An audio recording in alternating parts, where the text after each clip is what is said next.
Olá, tudo bem com vocês? Eu sou Ângelo Primon, sou compositor, instrumentista e trabalho com música há 31 anos. Ao longo desse tempo, tive a oportunidade de fazer música de muitas maneiras diferentes. Músicas em sarau, música em teatro, música em cinema, música em dança, em publicidade, música pelos palcos da vida, estando ao lado e acompanhando várias cantoras, cantores, compositoras e compositores. E também com o meu trabalho autoral de música instrumental. Sejam todos muito bem-vindos à Masterclass Música, Reação e Compreensão, um panorama instrumental. Essa Masterclass está organizada em 3 módulos. Módulo 1. O som e suas propriedades. Neste módulo, nós conversaremos sobre o som, suas características, as diferentes fontes que produzem e como isso pode se transformar em música. Módulo 2. Universo das cordas e possibilidades criativas. Nesse módulo, eu vou apresentar para vocês instrumentos de diferentes origens, suas sonoridades e a maneira com que eu utilizo dentro do meu processo criativo. Módulo 3. Será que o cravo brigou com a rosa? Reflexão sobre possibilidades de gêneros musicais na canção instrumentalizada. Aqui nós vamos ver como uma mesma música pode ser tocada em diferentes gêneros musicais, como rock, samba, valsa, valsa jazz ou funk. Então é isso. Vem comigo, vamos lá!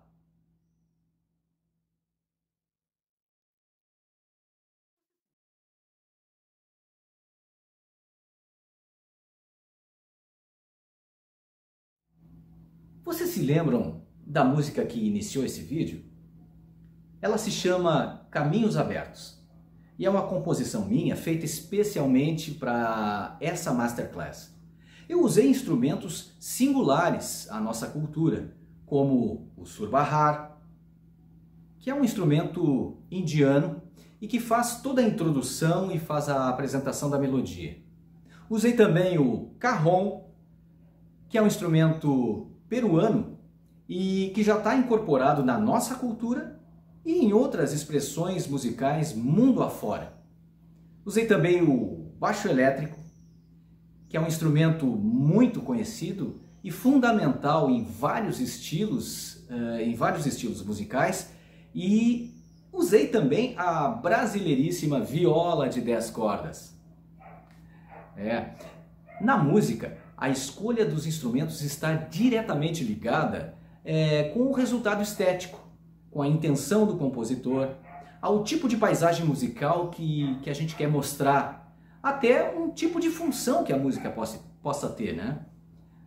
Essa música que eu apresentei, ela é classificada como uma música instrumental. Música instrumental é aquele tipo de música em que não há o elemento litero-poético, ou seja, é uma música sem letra. A grande função da letra é apresentar claramente um tema, uma abordagem, uma comunicação a partir de um texto musicado. Já na música instrumental, essa função fica distribuída aos instrumentos musicais. Mas, para entender isso tudo, vamos começar pelo som.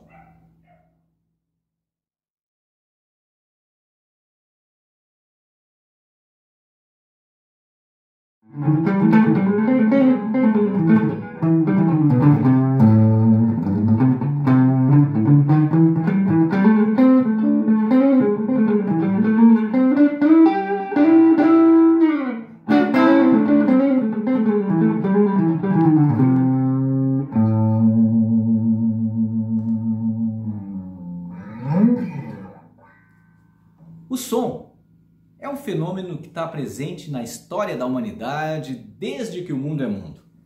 A nossa relação com o som já inicia dentro do útero materno e se prolonga até o final da nossa existência. Os sons que ouvimos, eles são produzidos de 2 maneiras, basicamente. Os sons vindos da natureza ou os sons produzidos pelo homem. Por exemplo, um trovão, uma rajada de vento nas árvores, o rugido de um leão, as ondas do mar, inclusive os sons do próprio corpo humano, como as batidas do nosso coração, por exemplo. Todos esses sons, e outros tantos, são sons naturais, em que não temos a ação direta na sua produção, com intenção, né?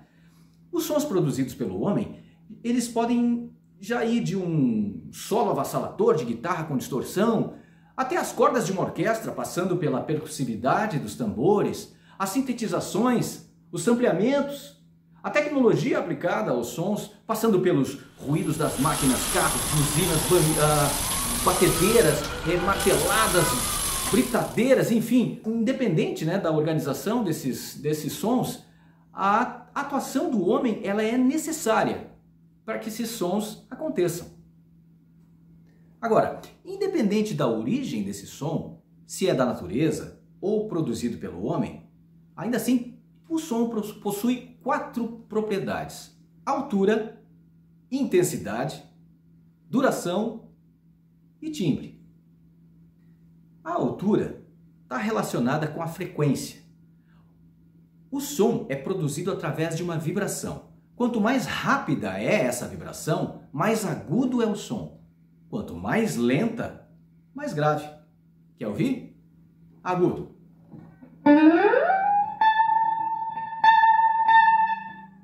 Um som grave.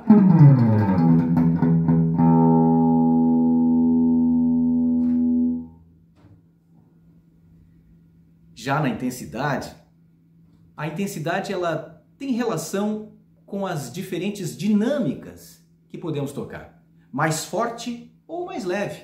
Por exemplo, bem levinho. Agora, pesadão. E aí vai. Como o próprio nome diz, duração é o tempo que o som permanece soando. Pode ser por pouco tempo, o que resulta em um som curtinho, por exemplo. Ou um som muito longo, de grande duração.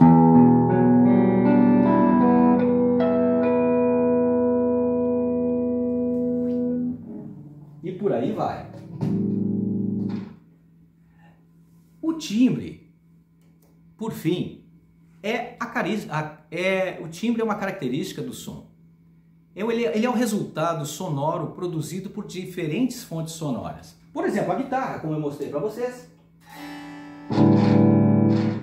Pode ser também um sininho, ou o pandeiro, ou o piano. Importante dizer que essas 4 propriedades sempre acontecem juntas, em qualquer som. Eu separei aqui para que a gente pudesse exemplificar melhor. Aliás, vocês já haviam percebido essas propriedades do som ao seu redor? Experimentem fazer esse exercício de audição, vai ser bem legal.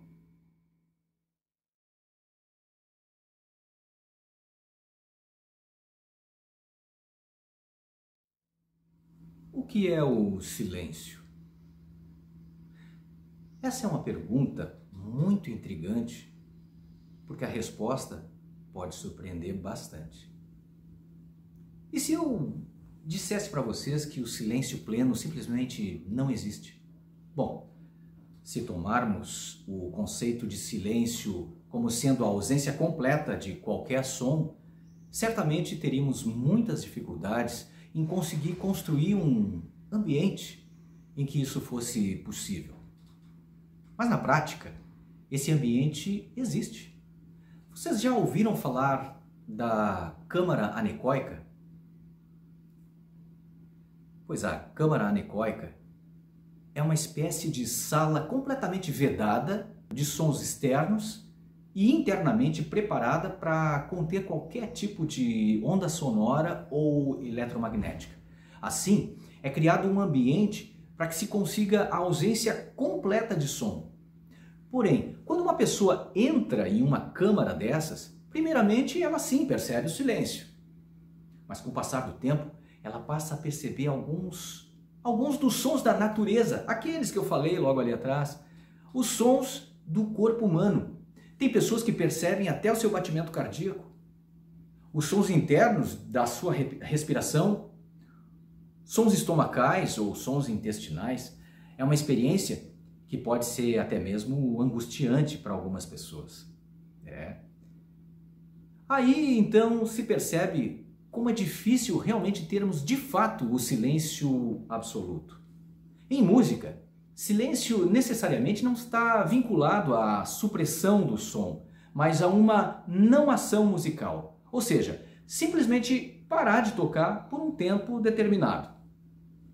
Esse tempo determinado, ele normalmente faz parte do arranjo da música. Por exemplo, em um naipe de sopros que está tocando, de repente eles estão tocando lá e param para alguns compassos para ficar sem tocar, para que outros elementos musicais sejam executados ou necessitem de algum tipo de destaque.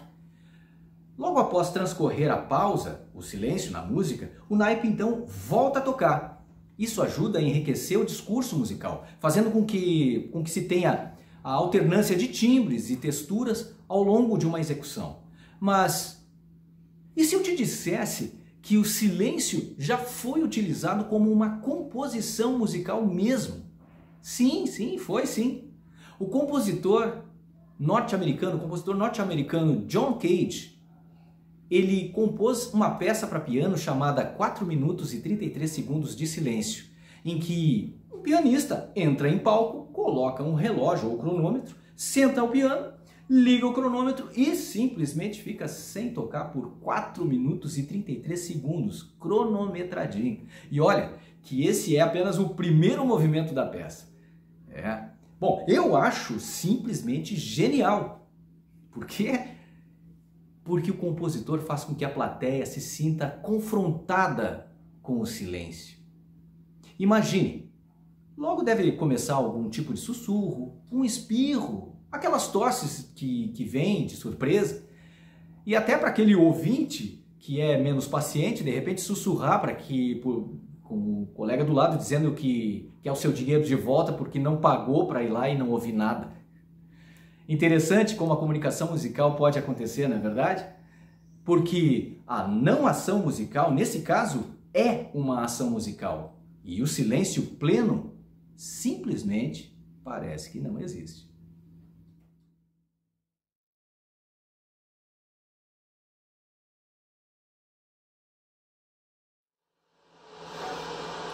Dentre os vários conceitos sobre ruídos que eu pesquisei, a maior recorrência foi a expressão som não desejado. Observei também que para a física não há distinção entre som, ruído e barulho. Estas diferenciações podem aparecer dependendo do momento e da situação que cada indivíduo esteja vivenciando. Por exemplo, uma música alta. Dependendo da situação, pode ser ruído, pode ser barulho. Outras vezes, como em uma festa, é som para se divertir. Outra situação comum encontrada nos conceitos foi a relação entre o ruído e os potenciais danos à saúde. Associando o ruído e seus efeitos como sons perturbadores, causadores da poluição sonora. Só um pouquinho.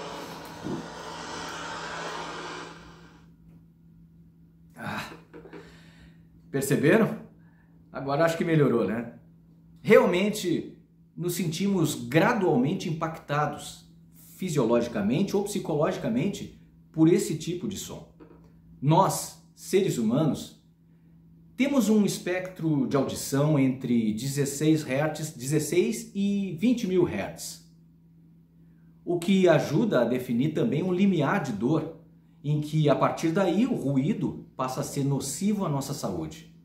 Na música, ao longo da história, muitos elementos sonoros que foram considerados ruídos passaram a fazer parte de estruturas musicais em composições e em performances. Nosso objetivo aqui é entender o ruído como uma possibilidade de som musical. Usando o ruído como elemento conceitual musical, a gente pode sim chegar a resultados bem interessantes. Saca só!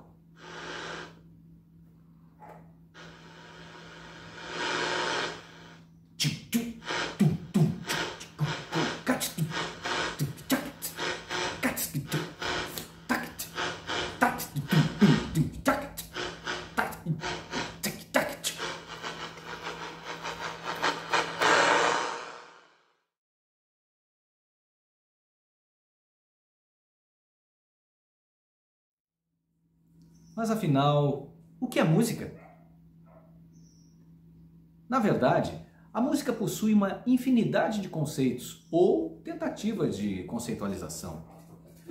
A combinação harmoniosa e expressiva de sons. A arte de se exprimir por meio de sons.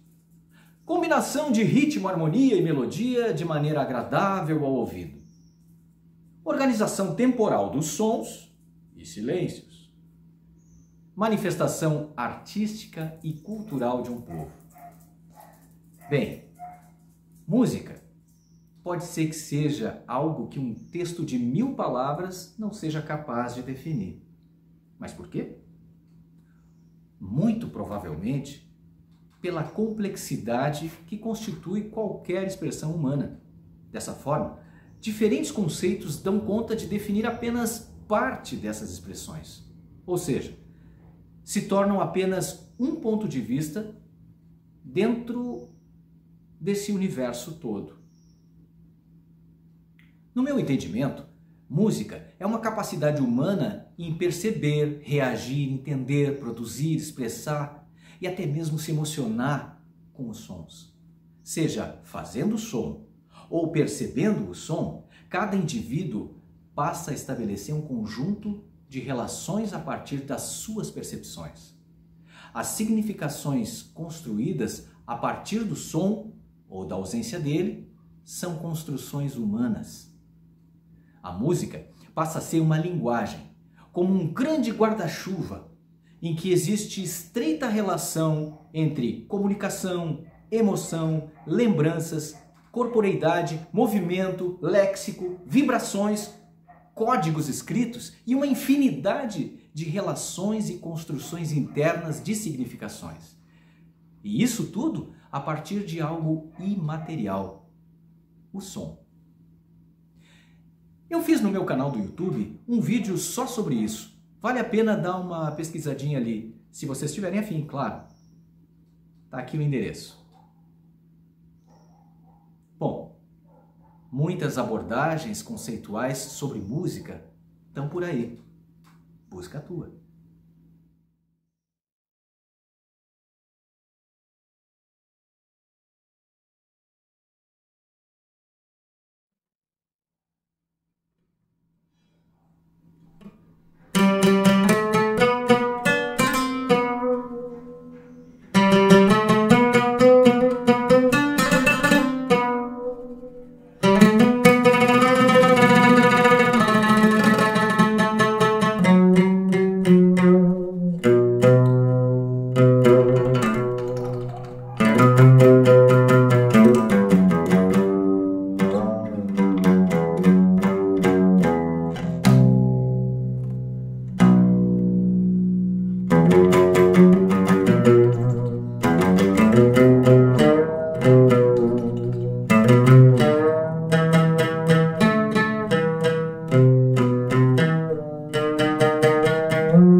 Existe uma relação direta entre a forma que um grupo social se relaciona e os materiais que esse grupo produz, como, por exemplo, suas vestimentas, a culinária, costumes e, em geral, e também seus instrumentos musicais. Eu estou aqui com um oud.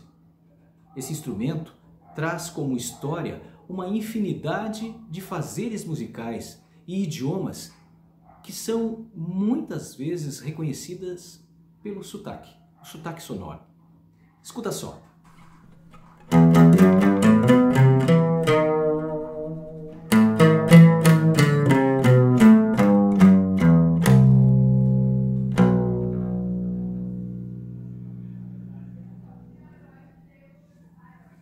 Interessante, né, que muitas vezes ouvimos essa sonoridade e ficamos com a sensação de que algumas notas estão meio desafinadas, diferentes e até exóticas. Isso muitas vezes ocorre porque acostumamos desde há muito tempo o nosso ouvido ocidental a um tipo de temperamento em que um tipo de afinação é tomada como padrão.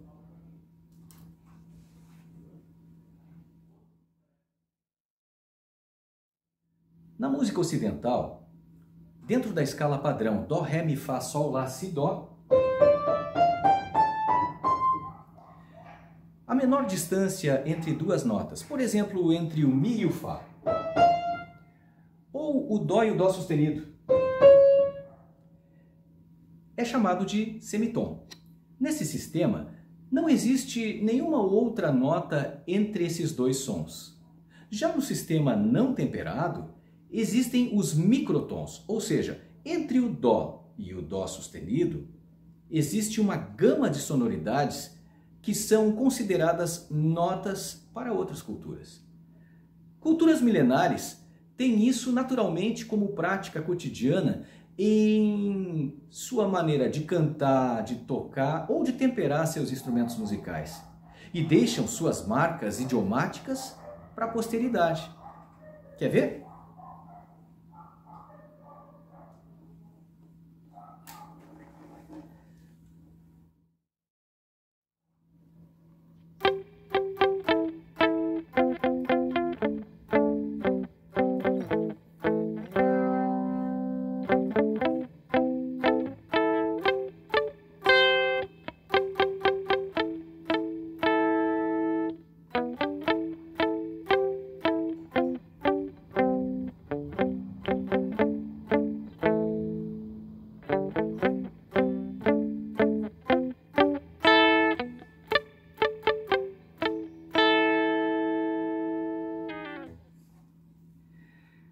A qual civilização parece pertencer esse trecho que eu toquei?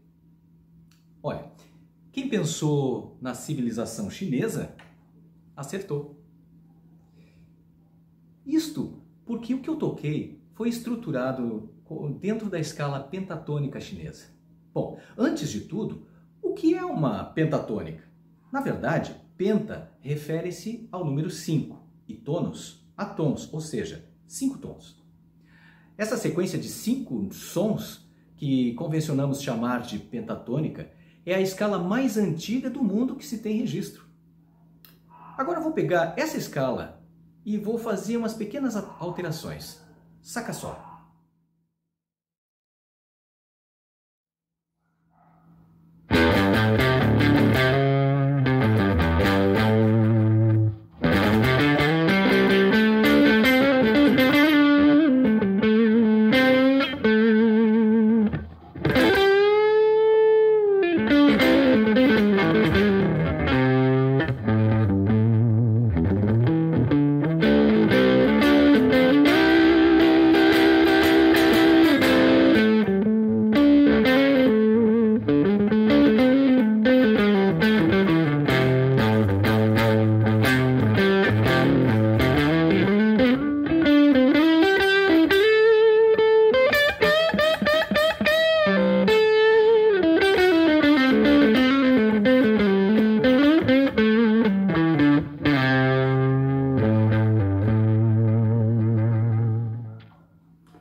Perceberam essas pequenas alterações nessa pentatônica? Fica bastante claro para nós de onde poderia vir essa maneira de interpretar a pentatônica, não é verdade? O blues, claro. Esse é um exemplo de encontro de cultura e construção de sotaques. Bem, existem muitas maneiras de se agruparem notas musicais em escalas.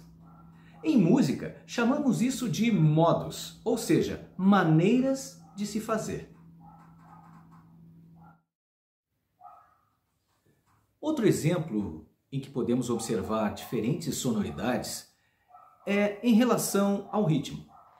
A música centro-americana, caribenha, por exemplo, possui estruturas rítmicas específicas montadas a partir de claves rítmicas. Uma característica que pode tornar complexa a compreensão dessas claves é que são alternâncias rítmicas que, por vezes, o tempo 1, ou o tempo forte da marcação, não é executado. Ele fica subentendido. Olha só.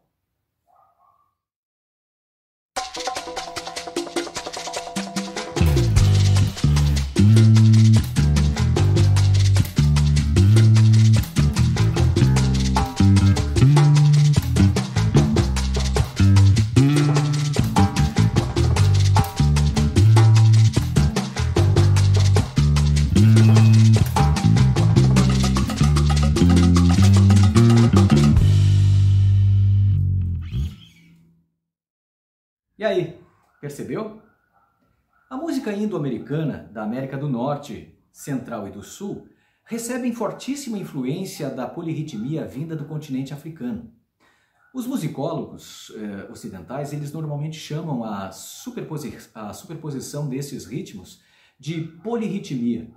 Há também o conceito de ritmo aditivo, que são tempos adicionados a cada ciclo. Esses tipos de ritmos são executados em instrumentos específicos, como o talk drum, a mbira e outros tantos. Como eu não tenho aqui, eu vou fazer um pequeno exercício rítmico com esse derbak aqui, que é um instrumento de origem moura.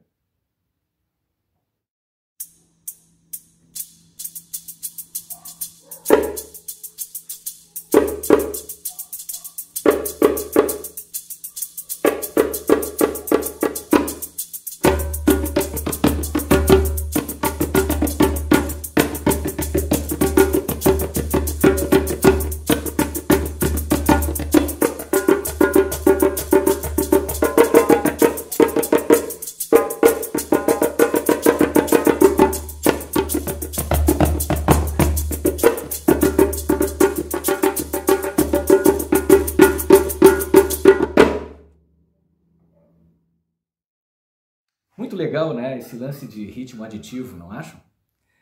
Nessa linha também existe o Konakol, que é um sistema rítmico silábico que é a base da música clássica indiana.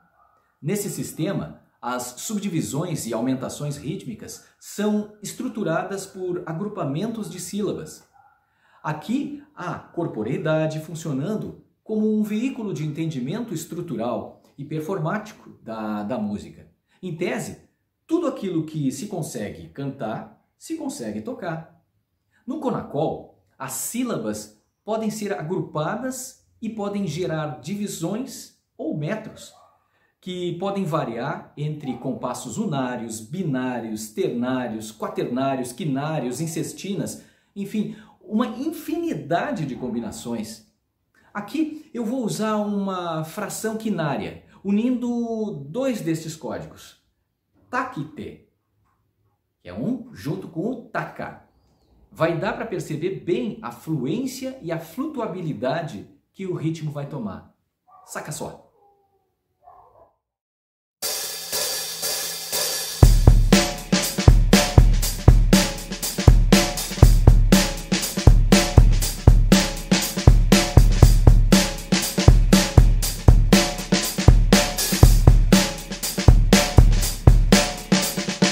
Taquitetaca, taquitetaca, taquitetaca, taquitetaca, taquitetaca, taquitetaca, taquitetaca, taquitetaca, taquitetaca, taquitetaca, taquitetaca, taquitetaca, taquitetaca, taquitetaca, taquitetaca, taquitetaca.